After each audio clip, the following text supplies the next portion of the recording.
नमस्कार दोस्तों, मैं हूं आपकी दोस्त पूजा खत्री। एक बार फिर अपने चैनल जीवन के आयाम से एक नई कहानी के साथ जुड़ती हूं आपसे। कहते हैं कि दान देने के बदले में धन्यवाद या बधाई की उम्मीद करना भी उपहार नहीं है, सौदा है। यदि आप किसी कुछ दान या सहयोग करना चाहते हैं तो बिना किसी उम्मीद या आशा के करना चाहिए, ताकि वह हमारा सत्कर्म हो, ना कि हमारा अहंकार। क्योंकि अहंकार आपके दान को खा जाता है। चलिए इसी पे जुड़ती हूँ एक दृष्टांत के साथ। एक बार की बात है कि श्री कृष्ण और अर्जुन कहीं जा रहे थे। रास्ते में अर्जुन ने श्री कृष्ण भगवान से पूछा, प्रभु, एक जिज्ञासा है मेरे मन में, अगर आप आज्ञा दें तो पूछूं। श्री कृष्ण ने कहा, अर्जुन, तुम बिना किसी झिझक के कुछ भी पूछ सकते हो। तब अर्जुन ने कहा, मुझे आज तक यह बात समझ नहीं आई कि दान तो मैं भी बहुत करता हूँ, परंतु सभी लोग कर्ण को बहुत बड़ा दानी कहते हैं। आखिर क्यों? यह प्रश्न सुनकर श्री कृष्ण मुस्कुराए और बोले, आज मैं तुम्हारी ये जिज्ञासा शांत करता हूँ। तो श्री कृष्ण ने पास में ही स्थित 2 पहाड़ियों को सोने का बना दिया और इसके बाद अर्जुन से बोले, हे अर्जुन, तुम इन दोनों सोने की पहाड़ियों को आसपास के गांव वालों में बांट दो। अच्छा, अर्जुन प्रभु से आज्ञा लेकर तुरंत ये काम करने निकल पड़े। उसने सारे गांव वालों को बुला लिया और कहा, आप लोग पंक्ति बना लें, मैं आपको सोना बांटूंगा। और सोना बांटना शुरू कर दिया।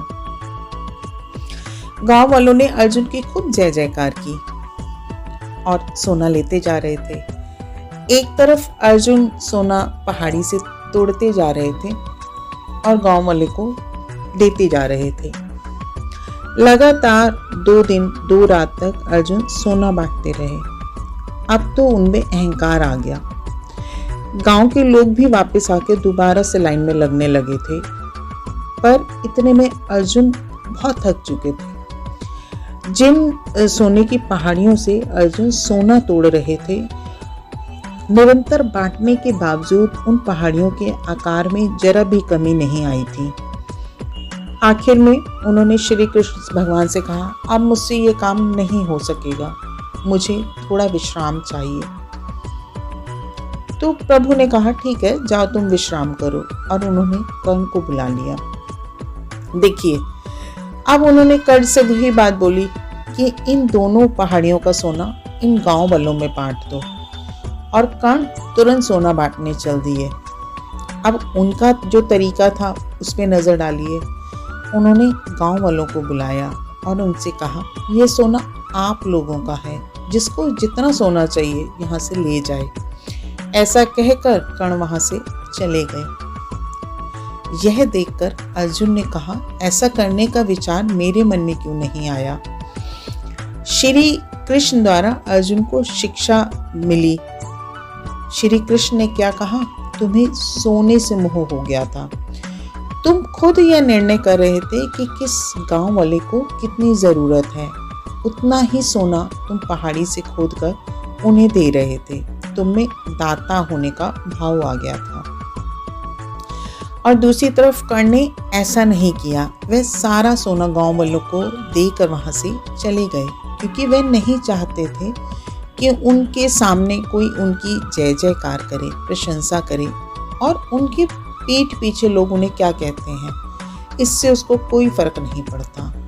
यह उस आदमी की निशानी है जिसे आत्मज्ञान हासिल हो चुका है। इस तरह श्री कृष्ण ने बहुत खूबसूरत तरीके से अर्जुन के प्रश्न का उत्तर दिया और अर्जुन अब जान चुका था कि कर्ण उससे बड़ा दानी क्यों। इसलिए जब भी किसी के साथ अच्छा काम कीजिए, किसी को दान कीजिए, सहयोग कीजिए, तो इस भाव से कीजिए कि दाएं से दिया जाए और बाएं को भी ना पता हो। तभी वो दान है, तभी वो सेवा है। अन्यथा तो वो हमारा अहंकार है कि ये काम मैंने किया।